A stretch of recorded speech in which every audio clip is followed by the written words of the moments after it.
नमस्ते, मेरा नाम सौरभ द्विवेदी है। ये ललन टॉप अड्डा है। आपने गौर किया होगा, अड्डे में हम लगातार हेल्थ के विषय से जुड़े अलग अलग एक्सपर्ट से मुखातिब हैं। आज के एपिसोड में हमारे मेहमान हैं Dinesh Thakur ji. Dinesh Thakur ji public health expert हैं, एक्टिविस्ट हैं और अमेरिका के सेंट पीटर्सबर्ग में रहते हैं। दिनेश जी, आपका बहुत बहुत स्वागत है ललन टॉप अड्डे पर। नमस्कार सर।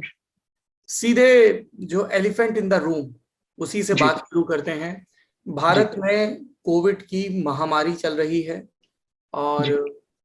केंद्र सरकार और राज्य सरकारों की इसको मैनेज करने में विफलता साफ समझ में आ रही है। आपके हिसाब से जब आप इस पूरे सीन को देख रहे हैं, हमारी तैयारियों में क्या लापरवाही, क्या चूक रही, क्या हम ऐसा करते जिससे ये मेहम हमें ना देखना पड़ता? जी सौरभ, ये इस सवाल का जवाब देने के पहले दो चीजें मैं कहना चाहता हूँ। पहली चीज ये है कि विज्ञान ना स्टैटिक नहीं रहता है। समय समय के साथ में हमारे पास नई जानकारियां आ रही हैं जी और सर। जो नई जानकारी आती है उसके हिसाब से हम जिस इस आपदा को कैसे डील करते हैं जी उसको हमको थोड़ा सा आगे ध्यान रखना पड़ता है। एक चीज ये है, जैसे आपने पहले वाले अड्डे में कहा था कि कुछ समय पहले आपने कहा था कि आपसे पूछा गया था कि भाई आप कौन सी वैक्सीन लोगे, तो आपने कहा कि भाई इस समय पे कोविडशील्ड का डेटा है तो मैं ये वैक्सीन प्रेफर लेना करूंगा। प्रेफर करूंगा, है ना। पर आज हमारे पास कोविडशील्ड के साथ साथ कोवैक्सीन का भी डेटा जी। है ना। तो जो आपने उस समय कहा था वो आज वैलिड नहीं है क्योंकि परिस्थितियां चेंज हो चुकी है। ट्रू। सिंपल सी चीज है ना। तो हम जो आज सुन रहे हैं, जैसे अड्डा में आपने 4 विशेषज्ञ बुलाए थे, डॉक्टर्स थे, उन्होंने बताया अपनी तरीके से कि भाई हम इस चीज को इसको डील कर रहे हैं, राइट। वो आज की परिस्थिति है। ये चीज हमको बहुत जरूरी है ध्यान रखनी, क्योंकि बहुत सारी ऐसी चीज हो रही हैं ग्राउंड पे भी जो दिन ब दिन नहीं, मतलब घंटे ब घंटे चेंज हो रही है। जी तो इस चीज को हमको ध्यान रखना बहुत जरूरी है। जी दूसरी चीज ये है कि मैं जो भी कहूंगा आज, ये सिस्टम के बाहर से देख के कह रहा हूं मैं, जी क्योंकि मुझे अंदर की कोई जानकारी नहीं है जी ना। मैं हेल्थ मिनिस्ट्री के साथ काम कर रहा हूँ। जो भी आपको डेटा मैं आप साझा करूंगा आपके साथ, ये बिल्कुल एक ऑब्जर्वर की तरह है, बाहर से जो देख रहा है कि भाई क्या चल रहा है, उसके हिसाब से मैं जो भी कहूँ। तो जो मैं कह रहा हूँ बस इन दो चीजों का ध्यान रखिएगा। हाँ, जी। अब आपने जो प्रश्न पूछा उसके 3 पहलू है। आप बताइए किस पहलू पे बात करें। पहला पहलू ये है कि भाई हम आज यहाँ पहुंचे कैसे, जी और इस चीज को मतलब क्या। और ये प्रश्न जरूरी इसलिए है कि कोई भी हमारे पास जो रिएक्शन होगा, जब तक हम उसको समझेंगे नहीं कि रूट कॉज क्या है प्रॉब्लम जी का, हम उसको एड्रेस नहीं कर पाएंगे। एक पहली बात है। दूसरी चीज है जो दवाइयों की बात हो रही है। जी 2 चीजें हैं दवाइयां। एक तो उसमें ये है कि हमारे पास एविडेंस क्या है, जो काम कैसे करती हैं, जी और दूसरी इसकी प्राइसिंग वाली है। ये 2 पहलू हैं दवाइयों के। जी तीसरी चीज है वैक्सीनेशन, जी राइट। हाँ, अभी जो हमने पॉलिसी गवर्नमेंट ने बताई हमको कि भाई ऑलमोस्ट 5 प्राइस पॉइंट्स हैं हमारे पास। जी तो हमारी हिस्ट्री को देख के हम ये समझें कि भाई इसका मतलब क्या होता है, हम लोग कैसे सोच रहे हैं, जी। है ना। तो ये 3 चीजें, 3 टॉपिक्स हैं। आप बताइए किस पे बात करना चाहेंगे पहले। बात तो तीनों पर ही करेंगे, क्योंकि आपका फार्मा इंडस्ट्री का लंबा अनुभव है। तो हम दवाइयां, जी जेनेरिक वर्सेस ब्रांडेड, पेटेंट को जी लेकर मसले उठ रहे हैं जो जी अभी डब्ल्यूटीओ जी में सारा चल रहा है जी विवाद, जी वैक्सीनेशन, इन सब पर बात करेंगे। लेकिन सबसे पहले जी मैं आपसे ये जानना चाहता हूँ कि रूट कॉज आप क्या देखते हैं इंडिया के जी। इस ठीक। हेल्थ स्ट्रक्चर की अभी जो कमियां उजागर हो रही बिल्कुल हैं उसको। बिल्कुल। देखिए क्या है ना, मैं सिर्फ साइंस पे बोलूंगा क्योंकि एक ये ना मिला हुआ टॉपिक है। जी इसमें पॉलिटिक्स भी आता है और ना मेरी समझ है उसकी, ना मैं कुछ कह पाऊंगा। ठीक है जी ना। तो 2 चीजें हैं। देखिए हमारे पास ना जब पहला वेव आया था, हमारी गवर्नमेंट ने एक नेशनल एक्सपर्ट ग्रुप को असेंबल किया था जी कि भाई आप लोग एक्सपर्ट्स हो, आप एडवाइस दो इस चीज को कि भाई आप इस चीज को कैसे डील करें। रिपोर्टिंग ये बता रही है हमारी कि जनवरी 11 को उनकी मीटिंग हुई थी, और उसी एक्सपर्ट ग्रुप की अप्रैल 14 को फिर से मीटिंग, अप्रैल 4 को मीटिंग हुई है। ठीक है। तो 2 चीजें हैं ये। और एक ये डेटा पॉइंट है। दूसरा डेटा पॉइंट है, मैंने आपसे एक ग्राफ साझा किया था जो दिखाता है कि हमारी केसेस कैसे बढ़े कंट्री के अंदर। देखिए सिद्धांत ना अर्थात करता है आपके आपके जानने जी पे। एक चीज वो लोग जो बिजनेस समझते हैं, वो लेकिन एक चीज ना, एक कॉन्सेप्ट है ब्रेकआउट का।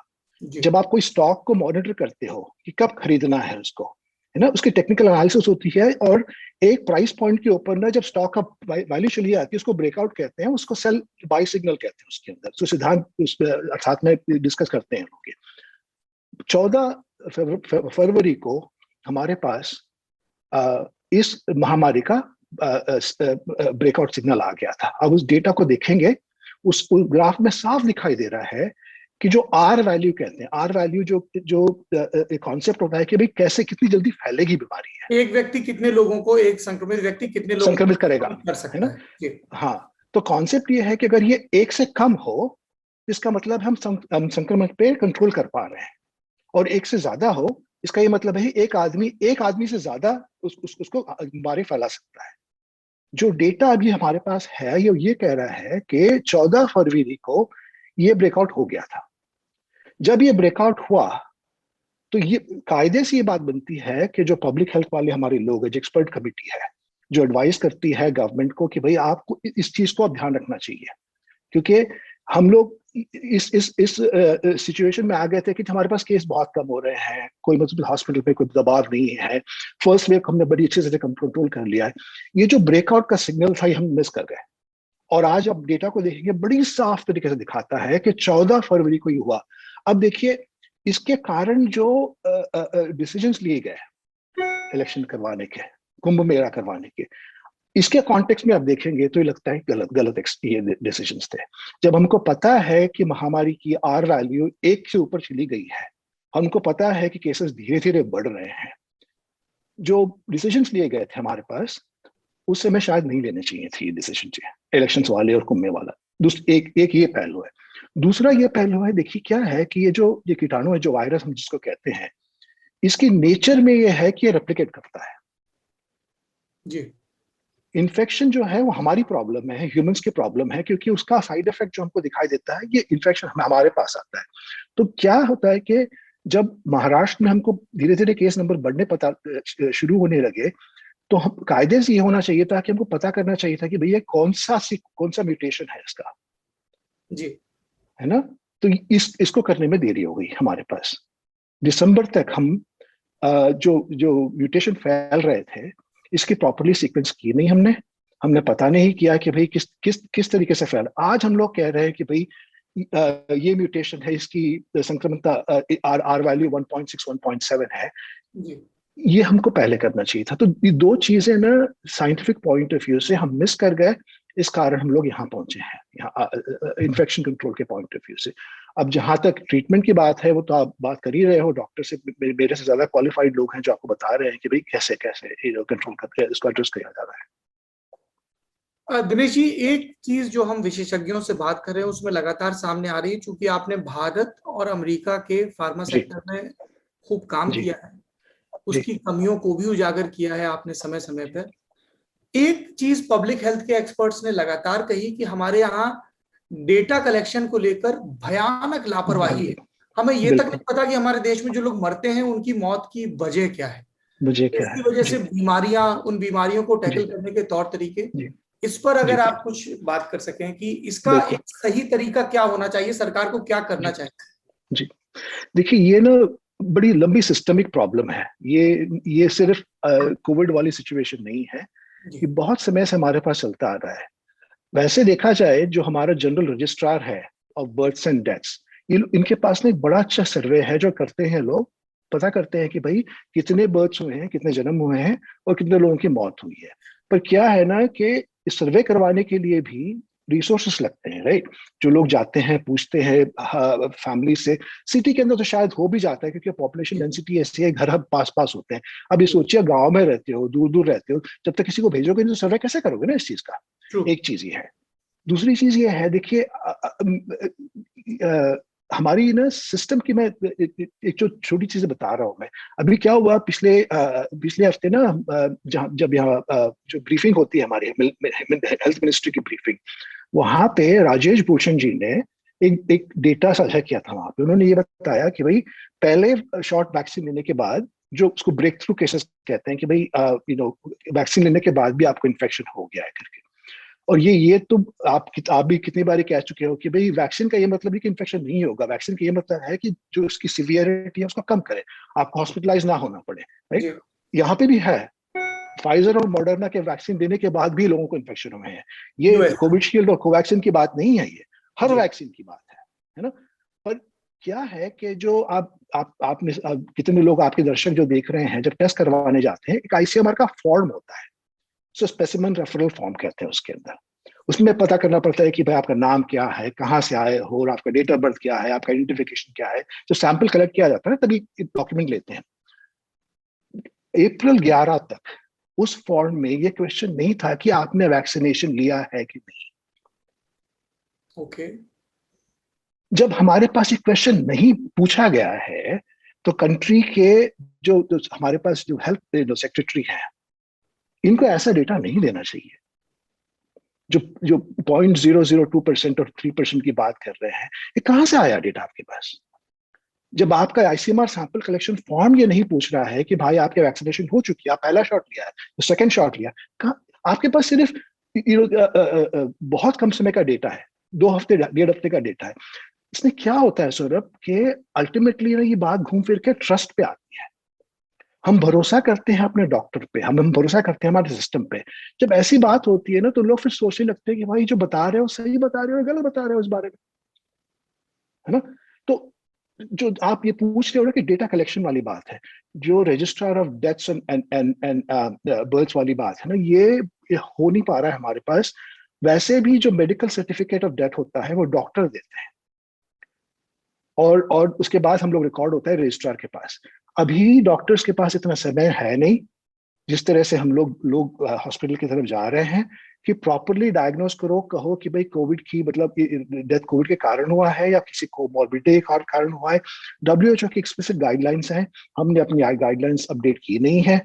तो इस कारण ना ये जो जो दिखाई दे रहा है हमें कि अगर बगैर कोविड के भी अगर डेथ हो तो लोग प्रिकॉशन की तरह ना उसे कोविड डेथ ही ट्रीट कर रहे हैं और बॉडी बैग्स में भर के बॉडीज भेज रहे हैं।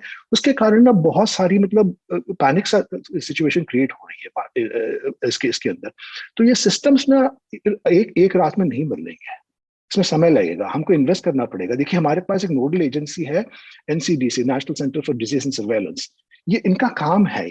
पर उनकी फंडिंग पता है कितनी है? हमारी हेल्थ पे हम लोग इतना कम खर्च करते हैं, उसके बावजूद भी एनसीडीसी का बजट इतना छोटा है कि वो लोग कर ही नहीं पाते सारी चीजें। एक सर बात और मैं जानना चाह रहा था जी।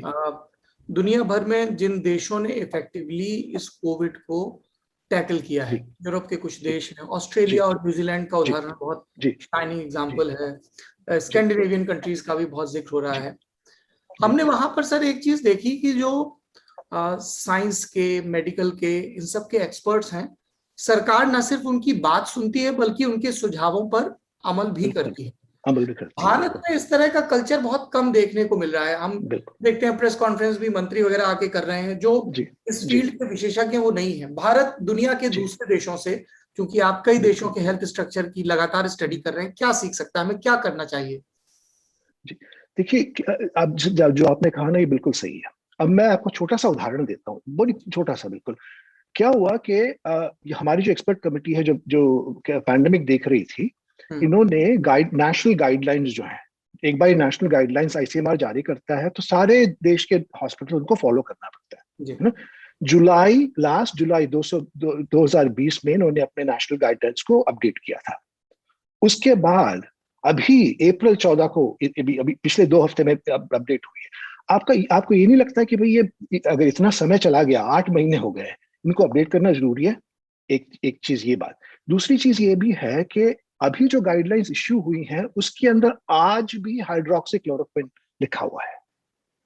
अब बताइए, अब हाइड्रोक्सीक्लोरोक्विन की ना कार्डियोवैस्कुलर कितनी साइड इफेक्ट्स हैं, कोई नहीं देता दुनिया में। और आज भी हम लोग आइवरमेक्टिन, हाइड्रोक्सीक्लोरोक्विन की बात कर रहे हैं।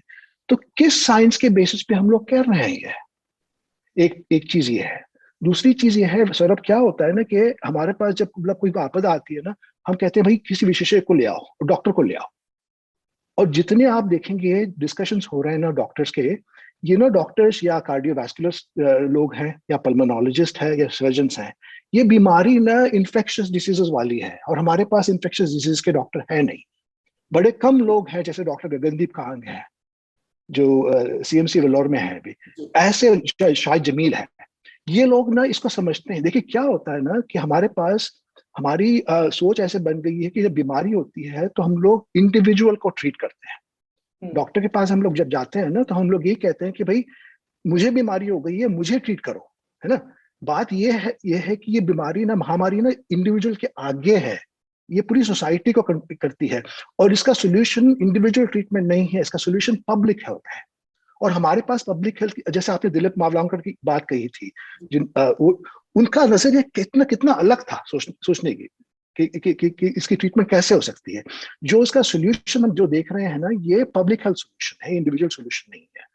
तो जहां तक विशेषज्ञ की बात आती है, हम लोगों के पास ना गवर्नमेंट को ये चाहिए कि भाई ऐसे लोगों को इकट्ठा करें जो पब्लिक हेल्थ जानते हो, ना कि आप कार्डियोवास्कुलर सर्जन हो, ना कि आप जनरल फिजिशियन हो। क्योंकि क्या होता है ना कि एक और चीज हमारे पास बहुत कमी है कि हम साइंटिफिक लिटरेचर को पढ़ते नहीं है। मैं एक छोटा सा उदाहरण देता हूँ आपको, बिल्कुल, क्योंकि अब क्या हो गया कि हमारे यहाँ पे जो लोग भारतीय मूल के लोग हैं, यहाँ अमेरिका में है, यूरोप में है और कनाडा में, ये लोग इकट्ठा होके कुछ कर रहे हैं, अपनी तरफ से कुछ कोशिश कर रहे हैं। छोटी सी चीज बताता हूँ आपको मैं, और ये इसका इम्पैक्ट कितना बड़ा है इंडिया में, देखिए। आपको पता है WHO ने एक ट्रायल की थी, इसका नाम था सॉलिडारिटी ट्रायल, जहां पे बड़े सारे ट्रीटमेंट को इवैल्यूएट किया था। जहां से हमको पता लगा था कि भाई जो लोग वेंटिलेटर पे है उनके लिए डेक्सामेथासोन जो स्टेरॉइड है ये बहुत इफेक्टिव है। अगर आप वेंटिलेटर पे हो, मैकेनिकल ऑक्सीजन आपको दी जा रही है, हाई फ्लो ऑक्सीजन कैनुला से दी जा रही है या वेंटिलेटर से, उस स्थिति में स्टेरॉइड इफेक्टिव है। पर उसी पेपर ने यह भी कहा था कि अगर आप डेक्सामेथासोन को पहले शुरू करेंगे, समय से पहले शुरू करेंगे, उस सब ग्रुप में मोर्टालिटी ज्यादा थी, लोग खत्म कर गए थे उस चीज के कारण। अब बताइए कि बात सुनी है आपने कहीं पे भी? और इसका मतलब क्या हो रहा है कि आज जैसे ही लोग संक्रमित होते हैं, जैसे आपने उस अड्डे में कहा था, डॉक्टर के पास चले जाते हैं, कहते हैं डॉक्टर साहब मुझे स्टेरॉइड दे दो, मुझे मेथाइलप्रेडिसोल दे दो, मुझे डेक्सामेथासोन। ये दवाई लेनी नहीं चाहिए जब तक आप मैकेनिकली असिस्टेड वेंटिलेशन पे नहीं हो, ऑक्सीजन ब्रीदिंग पे नहीं हो। ये दवाई हानिकारक है, इनफैक्ट मोर्टालिटी बढ़ाती है ये दवाई। हम लोग पढ़ते नहीं है साइंटिफिक लिटरेचर, हम लोग सिर्फ व्हाट्सएप पे जो आता है उसी को देखते हैं। एक और चीज बताता हूं मैं, ये जो कोरोना वायरस जो आज आज SARS-CoV-2 है, ये यही क्लास का वायरस है जो मिडिल ईस्टर्न रेस्पिरेटरी वायरस हुआ था थोड़े दिन पहले, कई साल पहले, 8 साल पहले। उसकी रिसर्च है कि अगर आप प्रीमेच्योरली यूज करते हो स्टेरॉइड्स को, तो ये वायरस एप्लीकेशन को रोकता है, ये रोकता नहीं है, लंबा बढ़ाता है ये, तो दवाई को खींचता है आगे। ये सारी चीजें ना साइंस में है, और ये रिस्पॉन्सिबिलिटी हमारी एक्सपर्ट ग्रुप की है कि भाई आप इस चीज को साझा करो। डॉक्टर्स के पास आज समय नहीं है, जितने पेशेंट्स देख रहे हैं वो लोग, उनके पास इतना समय नहीं है कि वो जामा पढ़े, new England journal of medicine पढ़े, लैंसेट पढ़े, ब्रिटिश मेडिकल जर्नल पढ़े, ये उनके पास समय नहीं है। ये रिस्पॉन्सिबिलिटी होती है हमारे ICMR की, हमारे एक्सपर्ट ग्रुप की। जी सर, आप जब ये सारी बातें बता रहे हैं तब एक जो और बात सामने आ रही है वो है, और बहुत ही कॉमन है, आप सोशल मीडिया पर जाएंगे, आप खुद भी सर वहां ट्विटर पर एक्टिव, आप देख रहे हैं रेमडेसिविर को लेकर दो बहुत ही अलग अलग चीजें सामने आ रही हैं। एक लगातार किल्लत की बात, डॉक्टर लगातार इसको लिख रहे हैं, और एम्स समेत कई जो बड़े संस्थान हैं उनके डॉक्टर कह रहे हैं कि ये कोई रामबाण नहीं है, कोई मैजिक बुलेट नहीं है।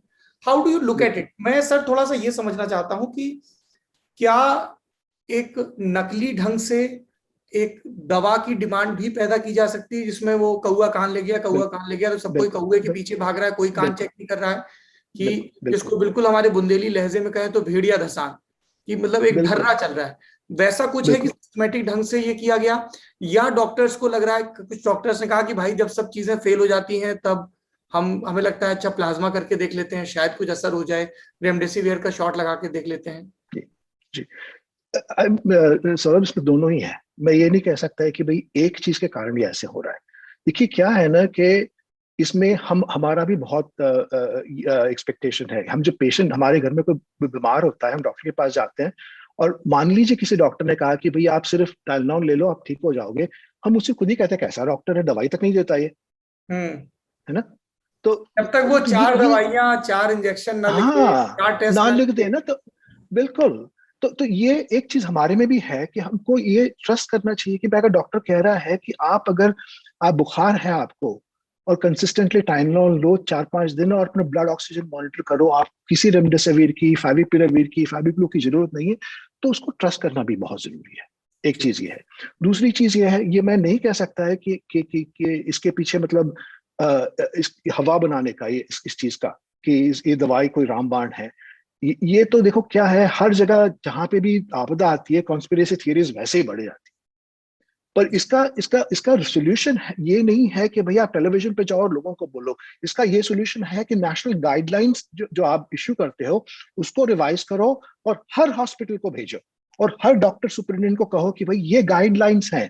अगर लोग इस चीज का हवा बना भी रहे हैं ना, आप उनको एजुकेट करो, उनको बताओ। हमारी पब्लिक सर्विस अनाउंसमेंट्स होती है, पीआईबी की होती है, एएनआई की होती है, उनसे बताओ कि भाई ये चीज जरूरी है। ना ही इंग्लिश और हिंदी में, हर लैंग्वेज के अंदर बताओ। तो ये चीज हम लोग कर नहीं पाते ना, इसी कारण। अच्छा, एक सर, अब यहाँ से हम लोग वैक्सीन वाले डोमेन में एंटर कर रहे हैं। जी लगातार ये जी बात आ रही है, आधार पूनावाला ने जो बाइडेन को टैग करके ट्वीट भी किया, जो जी जी इम्पोर्टेंट रॉ मटेरियल है। फिर अमेरिका जी के डिफेंस एक्ट की बात आ रही है। फिर जी डब्ल्यूटीओ जी में जो वो बहस चल रही है कि ऐसे मुश्किल वक्त में पेटेंट हटा दिया जाए, और जो जी। लॉबिस्ट हैं वो कह रहे हैं कि भाई अगर हटा देंगे तो भविष्य में इनोवेशन के लिए फंडिंग नहीं मिलेगी। How do you look at it? देखिए, ये जो चीज है ना, ये जो कहते हैं कि भाई अगर पैटेंट कंट्रोल टेम्पररली हटा दिया जाए इस वैक्सीन के ऊपर, या कोई थेरेपी जो इस पैंडेमिक के लिए है, और कहते हैं कि भाई इनोवेशन पे फर्क पड़ेगा, ये बिल्कुल सरासर झूठ वाली बात है। जी। मैं बिल्कुल नहीं मानता इसको। ठीक है, ये प्रोपेगेंडा है बड़ी फार्मा कंपनीज का अपना पैटेंट प्रोटेक्ट करने के लिए। सिंपल सी चीज है ये, और कोई बात नहीं है। ये हमने पहले भी देखा है, जब एड्स का एपिडेमिक था, उस समय भी यही लॉजिक यूज किया गया था। जो कंपनी यहाँ पे एंटी रेट्रोवायरल दवाइयां बनाती थी कि भाई अगर आप इस पैटर्न को हटा दोगे तो जो हम जो इन्वेस्ट करते हैं अपने रिसर्च में, हम लोग कर नहीं पाएंगे। उस समय ये हुआ था कि हमीद साहब ने, सिप्ला ने प्राइसिंग तोड़ दी थी। यस। उन्होंने कहा कि भाई हम अब इस चीज को तोड़ देंगे। आप और अफ्रीका के कंट्रीज ने कहा कि आप 365 रुपए वाली, डॉलर वाली जो दवाई है, मैं 2 रुपए में दे रहा हूँ उस चीज को, आपकी मर्जी है, जिसको लेना है दो। तो उन कंट्रीज ने अपने लॉस चेंज किए थे। आज वो प्रेशर बना नहीं है। आज हो क्या रहा है कि भारत और साउथ अफ्रीका, ये दो ही जो नेशंस हैं जो पुश कर रहे हैं इस चीज को कि भाई ये जो दवाई के पेटेंट्स हैं इनको हटा दिया जाए। मैं सिंपल सा एक चीज बताता हूँ सौरभ। गिलियड ने ना कल अनाउंस किया है कि वॉलंटरी लाइसेंसिंग जितनी इंडिया में कंपनीज है जो रेमडेसिविर बना रही है, उनको देंगे। क्यों हुआ ये? पहले भी तो ये 1 हफ्ते से चल रहा है ना।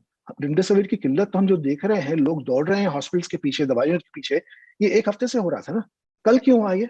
इसलिए हुआ कि बाइडेन एडमिनिस्ट्रेशन जागा है, और ये कह रहे हैं कि हम लोग करेंगे। जब उनको लगा कि भाई हमारा कंट्रोल इस पे छूट जाएगा, उसको काउंटर करने के लिए इन्होंने वॉलंटरी लाइसेंस देने के लिए कहा है कि इंडिया में आपके पास नो हाउ है, अगर आप जानते हो इस दवाई को बना सकते हो, तो हम आपको वॉलंटरी लाइसेंस दे रहे हैं। इस पे ना ये जो क्रॉस देशों की सहमति बन के इस चीज को पुश करना बहुत जरूरी है। इस तरह की जो फार्मा सेक्टर में खास तौर पर लॉबिंग है, उसमें किसी भी देश की जो जियो पॉलिटिक्स है, वहाँ का जो नेतृत्व है, पॉलिटिकल एस्टेब्लिशमेंट, जी। उनके दूसरे देशों से, उनके वर्ल्ड ऑर्डर में रिश्ते कैसे, इन सब का कितना असर पड़ता है, जिसको हम लोग कहते हैं कि कौन से देश उस चीज को पुश कर रहे हैं? बहुत फर्क पड़ता है, बहुत ही ज्यादा फर्क पड़ता है। क्या होता है ना कि मैं यहाँ की अपनी बात बता रहा हूँ। यहाँ पे दो लॉबीज बहुत स्ट्रांग है, एक तो फार्मा लॉबी और दूसरी गन लॉबी। ये इतना पैसा खर्च करते हैं इलेक्शंस के अंदर यहाँ पे कि इनकी बात अगर ना माने तो फिर जो लॉ मेकर्स हैं यहाँ पे, उनको लगता है कि भाई अगला इलेक्शन हमारे पास सपोर्ट नहीं होगा करके। तो ये जो पैटेंट वाली इश्यू है, इसको जियो पॉलिटिक्स के हम हटा के बात नहीं कर सकते हैं। क्योंकि जो इंटरेस्ट है पावर, मैं सिंपल सी चीज बता रहा हूँ सौरभ आपको, देखो आज हम लोग कह रहे हैं कि वैक्सीन इंडिया में, मान लीजिए गवर्नमेंट ने कुछ किया नहीं है, अभी अभी तो इतना आउटरीच चल रहा है कि भाई आप वैक्सीन आप स्टेट्स को 400 रुपए और प्राइवेट हॉस्पिटल्स में 600 रुपए कैसे कर रहे हो जब आपको 150 रुपए की मिल रही है। आपको पता है यहाँ पे एक वैक्सीन शॉट की जो फाइजर को और मॉडर्ना को क्या मिल रहा है? $36। एक वैक्सीन पे? एक डोज का, एक वैक्सीन नहीं, एक डोज का। हाँ। तो बताइए कितना प्रॉफिट है इसके अंदर। और ये गवर्नमेंट नेगोशिएटेड प्राइस है, ये प्राइवेट प्राइस नहीं। यहाँ पे किसी को एक पैसा देना नहीं पड़ता वैक्सीन के लिए। मैं अपने 2 वैक्सीन लगवा के आया हूँ, मुझे किसी ने ये नहीं पूछा कि भाई आप पैसे के लिए कि आप इंश्योरेंस के लिए। एक डोज का 36। अब बताइए कितना मुनाफा है इसके अंदर। तो ये पैसा, इतना पैसा है इसके अंदर, इसको पॉलिटिक्स और जियो पॉलिटिक्स के साथ से अलग करके हम इसको देख नहीं सकते हैं। ये बिल्कुल से जुड़ी हुई चीज है ये। और दूसरी चीज सौरभ, सॉरी, दूसरी चीज पता है क्या है सौरभ? के देखो क्या है कि ये मैं जो आपसे कह रहा हूँ ये नई चीज नहीं है, ये हमने पहले भी देखी है जी। हमारे इस महामारी के पहले भी कई ऐसे कैंसर की दवाइयां हैं जो 1,00,000, 2,00,000, 3,00,000 में बिकती है इंडिया में, है ना? तो जब जब हम लोग ये सोचते हैं कि कैपेसिटी हमको बनानी चाहिए, हमारी इन्वेस्टमेंट जो होनी चाहिए इसमें, ये बहुत जरूरी है। मैं एक और उदाहरण देता हूँ आपको। अभी क्या हुआ, जब जब हमारा फर्स्ट वेव आया था, उसके बाद सब लोग डर गए थे, लॉकडाउन हुआ, और एक चीज इसमें अच्छी हुई कि गवर्नमेंट ने कहा कि हम लोग इसमें अपनी इंडस्ट्री को बढ़ावा देंगे और इन्वेस्टमेंट करेंगे। और जो डीबीटी और डिपार्टमेंट ऑफ बायोटेक्नोलॉजी और डिपार्टमेंट ऑफ साइंस के ग्रांट्स है ना, ये सारे गए हैं अर्ली फेज में। छोटी कंपनियां जो अभी शोध कर रही हैं कि भाई वैक्सीन कैसे बनाए, हमने इन्वेस्टमेंट इसमें नहीं किया कि कैपेसिटी, जो कैपेसिटी हमारे पास है। देखिए भारत सरकार कोवैक्सीन को ओन करती है। कोवैक्सीन बना है भारत सरकार के पैसे से। आईसीएमआर का जो इन्वेस्टमेंट गया है कहां से आता है? वो टैक्स पेयर के पास से तो आता है ना। तो अगर हम थोड़ा सा वो जो इन्वेस्ट किया है हमने अर्ली स्टेज वाले में, अगर कैपेसिटी बिल्डिंग में करते, भारत सरकार के पास कई ऐसी फैक्ट्रीज थी जो अभी खाली पड़ी हैं, जहां हम लोग वैक्सीन बनाया करते थे पहले। अगर हम ये सोचते कि सिर्फ एक भारत बायोटेक के अलावा उसी इंटेलेक्चुअल प्रॉपर्टी को हम लोग हाफकिन इंस्टीट्यूट को अभी दिया है, कसौली में हमारे पास कैपेसिटी है, अगर ये हम लोग 6 महीने पहले करते ना, तो फिर हमारे पास कैपेसिटी बढ़ती इस चीज की। आजकल हम मई के बाद तो वैक्सीन की हमारे पास शॉर्टेज भी आने वाला। राजस्थान ने कह भी दिया ना, हम पैसे देने के लिए तैयार है, लेकिन वैक्सीन है नहीं खरीदने लायक। तो क्या होता है ना कि ये जो डिसीजंस लेते हैं हम लोग ना, इनका सोचना बहुत जरूरी है। मैं ये नहीं कह रहा हूँ कि प्राइमरी रिसर्च में इन्वेस्ट नहीं करना चाहिए, बहुत अच्छा किया है, करना चाहिए, पर उसका फल हमको ना 4 साल बाद मिलेगा, मई में नहीं मिलेगा उसका। ओवरऑल सर, आप, हम लोग अभी प्राइसिंग की बात कर रहे थे, आपने यूएस के उदाहरण दिए। अमेरिका में भी इस चीज को लेकर, माफ करिए, इंडिया में भी इस चीज को लेकर खूब बहस चल रही है। जो वैक्सीनेशन के अलग अलग स्लैब हो गए हैं, दोनों कोविन और कोविशील्ड के अलग अलग प्राइस, केंद्र के लिए अलग, स्टेट के लिए अलग, प्राइवेट प्लेयर्स के लिए अलग, बहुत डिस्पैरिटी दिख रही है। जी, नहीं, होनी नहीं चाहिए। देखिए public health point of view से वैक्सीन का एक ही प्राइस होना चाहिए, कंज्यूमर के लिए, सिटीजन के लिए, और प्राइस 0 होना चाहिए। अब देखिए दुनिया में सबसे बड़ा कैपिटलिस्ट देश कौन सा है? ये जहां मैं बैठा हूं। जी। किसी को आज तक एक पैसा देने की जरूरत नहीं पड़ी वैक्सीन के लिए।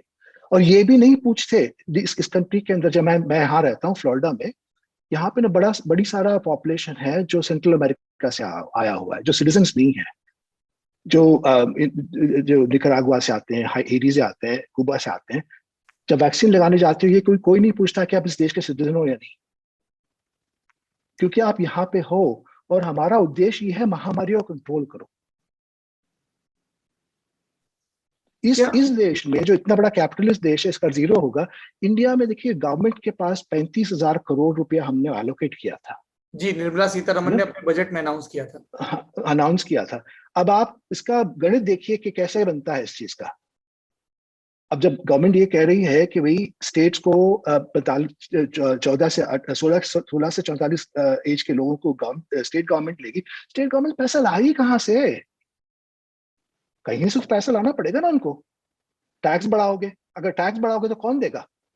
इसका डिस्प्रोपोर्शनेट इफेक्ट तो पुअर पे ही आएगा ना भाई।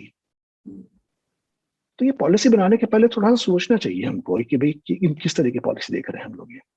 सर हम ये वैक्सीन पर बात करेंगे। एक जनवरी 2021 की बात है जब आपने भारत बायोटेक जी की कोवैक्सीन पर सवाल उठाए थे एक एक्सपर्ट के तौर पे, जी और आपने जी दो टर्म यूज किए थे, गुड साइंस वर्सेस और मेडिकल एथिक्स। जी थोड़ा सा ये एक्सप्लेन करेंगे आप मेरे व्यूअर्स को? जी बिल्कुल।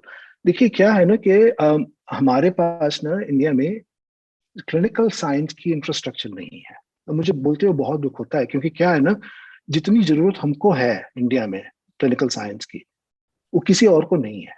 और हम चाहते भी हैं, हम चाहते हैं कि India should become destination for clinical research. ये बात तब आई थी तब ये कोवैक्सीन के ट्रायल्स ना भोपाल के एक हॉस्पिटल में जी कई लोगों की एक्चुअली डेथ हुई थी। सुप्रीम कोर्ट का हमारे पास जजमेंट है कि हम लोग क्लिनिकल ट्रायल करते हैं, क्योंकि ये दवाइयां प्रूव नहीं होती ना उस समय, हम टेस्ट कर रहे होते लोगों पे। तो ऐसे सिचुएशन में वल्नरेबल पॉपुलेशन को इंक्लूड नहीं करना चाहिए। आपको भोपाल की हिस्ट्री पता है, वहां पे क्या हुआ था। लोगों के फेफड़े वैसे ही खराब है बिकॉज उन्होंने मिथाइल आइसोसाइनाइड इनहेल किया था 30 साल पहले। ऐसे लोगों को ट्रायल में एनरोल करना एक गलत बात है। तो वो बात उसके उसके उसके उसके कॉन्टेक्स्ट में आई थी कि भाई मुझे पता है आप 700 रुपए देकर एनरोल कर रहे हो लोगों को, और ये मुझे पता है कि आप कंट्री के अंदर कई सारी सेंटर्स हैं, पर भोपाल जैसी जगह में जहां हमारे पास हिस्ट्री है कि लोगों के लंग कैपेसिटी नहीं है, बिकॉज क्या हुआ था 30-35 साल पहले, जी, वहां आप लोग लोगों को, गरीब हाँ। लोगों को, हाँ, तो वो जो करना था ना, वो गलत काम किया हमने। और ये इसीलिए होता है कि अगेन सौरभ, आप शायद आपको याद होगा नहीं होगा, हमने जब पहली बारी बात की थी बॉटल लाइस के बारे में, बात घूम फिर के यही आती है कि हमारा सिस्टम, इंफ्रास्ट्रक्चर और जो लोग उसको चलाते हैं, इनकी अकाउंटेबिलिटी नहीं है। सर आपने एक शब्द इस्तेमाल किया, कई दर्शक समझ गए होंगे, क्लिनिकल ट्रायल। जी आप लगातार इस चीज को लेकर बात करते रहे कि क्लिनिकल ट्रायल कैसे हो, उसका डेटा जी कैसे मैनेज हो, जी और जी बेस्ट प्रैक्टिसेस मैन्युफैक्चरिंग की। पिछले कुछ दिनों से हम लोग जी लगातार ये बात सुन रहे हैं, जब जी भारत में दवाइयों की किल्लत हो रही कि साहब भारत तो फार्मा इंडस्ट्री में एक जाइंट था, फिर हमें इस तरह की दिक्कत क्यों हुई? आपके हिसाब से हमारे फार्मा सेक्टर को, हमारे जो दवाई बनाने के कल कारखाने हैं, दवाई बनाने वाली कंपनियां हैं, उनको और सरकार को, जिनका काम निगरानी का है, क्योंकि आपके जी पूरे केस में हमने देखा कि किस तरह से अमेरिकी एजेंसीज ने बड़े नाम, उन जी नामों के चैरिटी डिनर में कौन से बड़े जी बड़े नाम आ रहे हैं, इन सबको बिल्कुल। दरकिनार करके सख्त कार्रवाई की रेनवैक्सी जी वाले केस में। जी जी भारत जी में किस तरह के सुधार की जरूरत है? और मैं ये भी जानना चाहता हूं कि चूंकि आपकी पहचान भारत से है, आपकी जड़ें जी यहां से जुड़ी हैं, जी क्या भारत जी सरकार ने आपसे संपर्क करने की कोशिश की कि भाई एक इतना बड़ा केस बाहर निकला है, आप अपनी एक्सपर्टीज हमें दीजिए, हमारे साथ साझा करिए, ताकि हम भारत के अंदर एक स्ट्रक्चरल रिफॉर्म ला सकें? इसमें कुछ ऐसा हुआ है क्या सर? आपकी कोई मुलाकात हुई किसी हेल्थ ऑफिशियल से? देखिए, आपने दो प्रश्न पूछे, दूसरा वाला बड़ा आसान है। मैंने अपनी तरफ से बहुत कोशिश की है, पर कोई रिसेप्शन नहीं रहा मिनिस्ट्री ऑफ हेल्थ से या कोई और मिनिस्ट्री से, इंडियन गवर्नमेंट से। ये तो बहुत इजी क्वेश्चन है आंसर करने के लिए। अपनी तरफ से जो कोशिश करनी होती है वो मैं करता रहता हूँ। आज भी मैं दिल्ली हाईकोर्ट में हूँ और कल कर्नाटक हाईकोर्ट में लिटिगेट कर रहा हूँ इसी चीज के बारे में। दूसरा प्रश्न आपका ये था कि भाई चेंजेस क्या होने चाहिए। देखिए क्या है कि मैं अगर एक चीज हो तो मैं कहूँ आपसे कि भाई चेंज ये होनी चाहिए, है ना। हम जिस लॉ के अतिरिक्त ये जो कर रहे हैं आज, जी जो एपिडेमिक्स एक्ट है और जो ड्रग्स एंड कॉस्मेटिक्स एक्ट, ये हमारे ब्रिटिश की देन है। जी साइंस बहुत आगे चल चुका है, जी इकोनॉमिक्स बहुत आगे बढ़ चुकी है। हम इसको चीज को सुधारना बहुत जरूरी है। और ये सुधार ना ऐसे समय पे नहीं हो सकते सौरभ, जब हम लोग हमारे आसपास इतनी हालत खराब है। हम अब अभी तो सिर्फ इसको ये देखना है कि भाई ये ब्लीडिंग हो रही है, कैसे रोके इसको, जी है ना। अब मैं कई लोगों को लगता है कि भाई देखो ये आदमी ना हमेशा गलत बुराई कहता है। मैं एक अच्छी बात बताता हूँ आपको क्या हुआ। अब बॉम्बे में देखिए क्या किया है, केसेस बहुत बढ़ गए थे, बड़ी आलोचना हुई। जी बॉम्बे ने एक बड़ी अच्छी चीज किया है। इन्होंने क्या किया है कि अब एक सेंट्रलाइज्ड ट्रियाज एस्टैब्लिश किया है क्या होता है ना, अब दिल्ली में ये हो रहा है कि जिसको भी मतलब हॉस्पिटल जाना है वो हॉस्पिटल के सामने चला जाता है, कभी बेड्स मिलते हैं नहीं मिलते, और इतने I mean heart crunching visuals आ रहे थे दिल्ली से। कोई बेचारा ऑक्सीजन की मास्क लगा के साइड में बैठा हुआ क्योंकि हॉस्पिटल में बेड नहीं मिल रहा है। बॉम्बे में भी ये शुरू हुआ था, पर बॉम्बे ने क्या किया कि भाई एक सेंट्रलाइज एक जगह खोल रखी है जहां पे सारे केसेस एक बार अगर टेस्ट पॉजिटिव आती है वहां चले जाते हैं, और वहां पे डॉक्टर्स बैठे हैं, वो कहते हैं कि भाई आपका ब्लड ऑक्सीजन अगर 92 के नीचे नहीं है, आपको हॉस्पिटल की जरूरत नहीं है। हमने ये जंबो फैसिलिटी एस्टैब्लिश की है जहां पे लोग आपकी केयर करेंगे, आपको ऑक्सीजन देंगे, उसके अलावा आपकी कोई जरूरत नहीं है। ये हम लोग दिल्ली में पता नहीं क्यों नहीं कर पा रहे हैं। मैं पॉलिटिशियंस एक चीज बहुत अच्छी से जानते हैं कि जो विजुअल्स आ रहे हैं ये उनके लिए अच्छी चीज नहीं है। Yes, they understand optics, true. हाँ, तो जब उसको कंट्रोल क्यों नहीं कर पा रहे हैं, आज भी लोग हॉस्पिटल के सामने खड़े हैं कि मुझे बेड चाहिए वहां पे, ये सेंट्रलाइज्ड ट्रायज क्यों नहीं हो रहा है? और जिस तरह से केसेस अब कोलकाता में बढ़ रहे हैं इलेक्शन के बाद, ये करना बहुत जरूरी है सौरभ। नहीं कर पाएंगे तो जो दिल्ली में हम लोग देख रहे हैं ना, कलकत्ता का भी ये हाल होने वाला है। एक बात सर और इसमें आ रही है, अगर आप और उदाहरणों से हमें समझा सकते हैं जी। तर्क दिए जा रहे हैं कि सर ऑक्सीजन सेंट्रलाइज पूल है, केंद्र सरकार एलोकेट करती है। उसके बाद कहा जा रहा है हेल्थ राज्य का विषय है, वैक्सीन अब राज्यों के हिस्से भी डाल दी गई।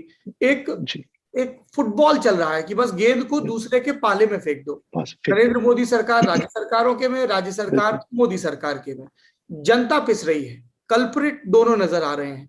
इसका एक आइडियल सॉल्यूशन क्या हो सकता है, मतलब किस हाउ शुड दे फंक्शन, क्योंकि हेल्थ किसका विषय है, फंड कौन एलोकेट करे? बिल्कुल, देखिए सर, पहले जब हम बात करना शुरू करे तो मैंने कहा था कि मैं हेल्थ के बारे में बोल सकता हूँ, पॉलिटिक्स के बारे में मेरी जानकारी जीरो है ना, पर मैं हेल्थ के पॉइंट ऑफ व्यू से ही बोलूंगा। जब आपने डिजास्टर मैनेजमेंट एक्ट 2005 का इन्वोक किया था, तब सेंटर ने ना सारी पावर्स अपने पास ले ली थी। ठीक है, जिस दिन आपने national disaster management act invoke किया, ये सारी पावर्स आपके पास आ गई है। ठीक है, तो ये आप ये नहीं कह सकते हो कि भाई स्टेट की रिस्पॉन्सिबिलिटी, हाँ स्टेट की रिस्पॉन्सिबिलिटी इंप्लीमेंटेशन की, मैं ये कभी नहीं कहूंगा। आप वैक्सीन का लॉट स्टेट को भेजो और कहो कि भाई आपको पता है कि आपके पास कितने आंगनवाड़ी के लोग हैं, कितने आशा वर्कर्स हैं, कितने डिस्ट्रिक्ट के, हाँ ये इंफॉर्मेशन स्टेट के पास है, ये सेंटर के पास नहीं है। पर जो रिसोर्स होता है हमारे पास, चाहे वैक्सीन हो, चाहे जिन लोगों को जरूरत है रेमडेसिविर की या किसी भी स्टेरॉइड की, डेक्सामेथासोन है, मेथाइलप्रिडिसन, ये चीज हम लोग बाहर बेचना नहीं चाहिए। इस चीज को हॉस्पिटल्स को दो, डिस्ट्रिक्ट हॉस्पिटल को दो, आप सेंट्रल प्राइवेट हॉस्पिटल को देना चाहते हैं उनको दो, वहां पे डिस्ट्रीब्यूट करो ताकि लोग ना इकट्ठे दौड़ते ना फिरे। मैंने कई ऐसे लोगों से, अपने अपने परिवार वालों से सुना, मैंने उनको कितनी बारी कहा है कि भाई घर में मत रखो रेमडेसिविर को, आपको जरूरत नहीं पड़ेगी इस चीज की, पर लोग मानते नहीं ना। लोगों को लगता है कब जरूरत पड़ जाए तब ना मिले तो मैं ये दवाई को भी खरीद के रख लेता हूँ, वो दवाई को भी खरीद के रख लेता हूँ। अब कैसे करें ना, कैसे समझाएं इसको? एक सर डिबेट और इस पूरे दौर में चल रही है, क्योंकि आप पब्लिक हेल्थ में दिलचस्पी भी रखते हैं और विशेषज्ञता भी, और वो ये है कि हेल्थ का कौन सा मॉडल। एक उदाहरण दिया जा रहा है कि साहब ऑस्ट्रेलिया देखिए कितना कैपिटल कंट्री है, लेकिन हेल्थ को लेकर उनकी पॉलिसीज जो हैं, एक ललन टॉप अड्डे में ही या नेता नगरी में एक विशेषज्ञ ने आके, डॉक्टर चौधरी ने आके ये बात बताई। फिर एक अमेरिका का उदाहरण है, फिर एक नॉर्वे जैसे देशों का उदाहरण है जहां पे वो पूरी तरह स्टेट सब्जेक्ट है, इंग्लैंड का उदाहरण है, यूके का उदाहरण है। कल ही बात हुई जो अभी कुछ दिनों में बातचीत पब्लिश होगी, डॉक्टर अमित चतुर्वेदी और डॉक्टर चिंतन गहलोत, तो वो पूरा एनएचएस का स्ट्रक्चर समझा रहे हैं कि भाई यहाँ पे तो 1-8% लोग ही प्राइवेट में जाते हैं जो सुपर रिच हैं या बाहर से आ रहे हैं, गल्फ बिल्कुल। भारत के फाइनेंशियल रिसोर्सेस को देखते हुए, पॉलिटिकल स्टैब्लिशमेंट को थोड़ा बहुत कंसीडर करते हुए, इंडिया में किस तरह का सिस्टम बनना चाहिए? क्योंकि मेरी समझ बहुत कम है इन विषयों की। मैं सर एक चीज जानता हूं, पढ़ाई और दवाई, इसमें मुनाफा आएगा तो सबसे पहले गरीब पिसेगा। बिल्कुल। मतलब इन दो फील्ड्स में मुनाफा आएगा तो किसी ने एक बहुत अच्छा स्कूल खोला, उसमें 5 करोड़ लगाए, वो तो इन्वेस्टमेंट देखेगा ना, कि मेरे बिल्कुल 2 स्कूल बिल्कुल कैसे हो, मेरा 5 करोड़ का 6 बिल्कुल। करोड़ 8 करोड़ कैसे हो, तो वेलफेयर में तो वो फिट ही नहीं होता सर कहीं। ना तो, ना, वो तो बिजनेस हो तो गया फिर। हाँ, तो उसमें फिर बड़े लोगों के बच्चे जाएंगे, तो फिर रेट रेस बिल्कुल में तो वो पीछे ही हो गए ना, जो भी दौड़ है जिंदगी की। तो हम बिल्कुल कैसे बिल्कुल। पढ़ाई और दवाई, और खास तौर पे आज के वक्त में दवाई का एक, फिर कई लोगों ने कहा कि बहुत इंडिया ज्यादा। इतना बड़ा देश है कि आप सिर्फ गवर्नमेंट स्ट्रक्चर के भरोसे नहीं रह सकते, आपको प्राइवेट प्लेयर्स को भी शामिल करना पड़ेगा। तो ये बड़ा एक लंबी डिबेट है, how do you look at it? बिल्कुल। देखिए क्या है ना कि सौरभ, देखो क्या है ना, आज तक ना, जैसे मैं अपने परिवार की बात करता हूँ जो वहां रहते हैं, right? अगर कभी मान लो किसी को कोई बीमारी हो गई, तो ये मतलब सेटिस्फैक्शन था, ये अश्योरेंस था कि भाई हम डॉक्टर हॉस्पिटल जा पाएंगे, हमको ट्रीटमेंट मिल जाएगी। इस पैंडेमिक ने ये बताया है कि अगर आप 2 लाख रुपए भी देने के लिए तैयार हो बेड के लिए, आपको बेड नहीं मिल रहा है। तो ये जो मिडिल क्लास की आपत्ति थी कि जो गवर्नमेंट इंस्टीट्यूशंस है वो सिर्फ लोअर मिडिल क्लास या पुअर क्लास के लिए है, ये भ्रम खत्म हो गया, पूरी तरह खत्म हो गया आज। क्योंकि जिनके पास पैसे हैं वो भी इसी तरह ढूंढ रहे हैं कि कहीं से भाई बेड मिल जाए, कहीं से ऑक्सीजन मिल जाए, है ना। तो एक चीज ये है, जब हम इन्वेस्टमेंट की बात करते हैं सौरभ, तो हम लोग सिर्फ ये देखते हैं कि सेंट्रल गवर्नमेंट और स्टेट गवर्नमेंट क्या अपने बजट में कितना इन्वेस्ट कर रही है। हम ये नहीं जोड़ते कि आउट ऑफ पॉकेट जितनी बारी आप डॉक्टर के पास जाते हो तो अपनी जेब से ना कंसल्टेंसी फी देते हो, जब केमिस्ट के पास जाते हो तो अपनी जेब से दवाई खरीदते हो आपको, वो नहीं जोड़ते हैं उसके अंदर हम लोग। कब कहते हैं कि 1.5% हम लोग अपने देश पे खर्च कर रहे हैं। हमको अपना मॉडल चेंज करना पड़ेगा। हमको मॉडल इसलिए चेंज करना पड़ेगा क्योंकि ये जो हम लोग जो अपने जेब से देते हैं और जो गवर्नमेंट खर्च करती है, इन दोनों को जोड़ के ना पब्लिक इंफ्रास्ट्रक्चर को स्ट्रांग बनाना पड़ेगा। आज देखिए अल्टीमेटली कहाँ ट्रीटमेंट हो रही है, गंगाराम हॉस्पिटल में हो रही है ना। तो मैं ये कह रहा हूं कि प्राइवेट इंस्टीट्यूशंस का रोल हमेशा ही रहेगा। ऐसा कोई कंट्री मैंने नहीं देखा जहां पे प्राइवेट इंस्टीट्यूशन बिल्कुल इतनी अच्छी मतलब हेल्थ केयर प्रोवाइड करते हैं कि सारे इंडिकेटर टॉप पे है। इस कंट्री को देख लीजिए, 18% स्पेंड करती है जीडीपी के लिए।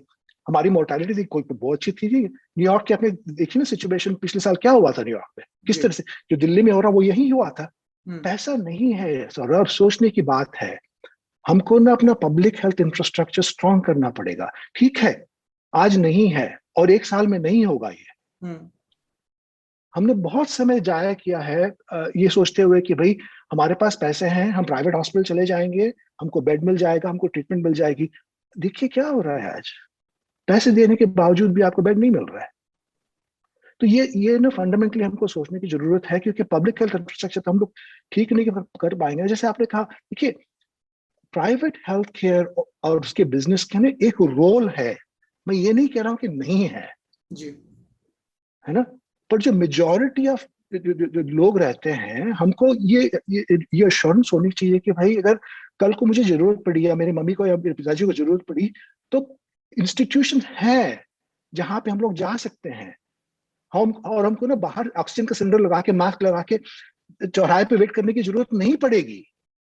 इसीलिए मतलब हम लोग लगातार सरकारों को टोक रहे हैं, विशेषज्ञों से बात कर रहे हैं जी, हमारी भी जिम्मेदारी है समाज के तौर पर और मीडिया के तौर पर भी। और इसलिए सर हम लोगों ने ये तय भी किया है कि जब ये पैंडेमिक बीत भी जाएगा तब भी हम लोग पॉलिसी इश्यूज पर लगातार हर हफ्ते, चाहे वो वाटर को लेकर हो, पॉल्यूशन को लेकर हो, एजुकेशन को लेकर हो, हेल्थ को लेकर हो, जी जी जैसे हम नेता नगरी या तमाम दूसरे प्रोग्राम करते हैं, वैसे ही पॉलिसी मैटर्स पे हम एक लगातार प्रोग्राम करें। क्योंकि सर हम तो यही कर सकते हैं, सरकार से सवाल पूछें बिल्कुल और जनता को बिल्कुल जागरूक करें। और उस जागरूक करें। सिलसिले में हम आपके पास भी बार बार आते रहेंगे। बिल्कुल आपने इतना वक्त दिया इस ललन टॉप अड्डे के लिए, बहुत बहुत शुक्रिया आपका। नमस्कार एक जी। चीज मुझे बहुत अच्छी लगी कि आपने ललन टॉप के कई शोज के एग्जाम्पल दिए कि आप दिलीप मावलंकर ये बोले थे, तो मुझे ऐसा लगता है कि आप खूब देखते हैं ललन टॉप।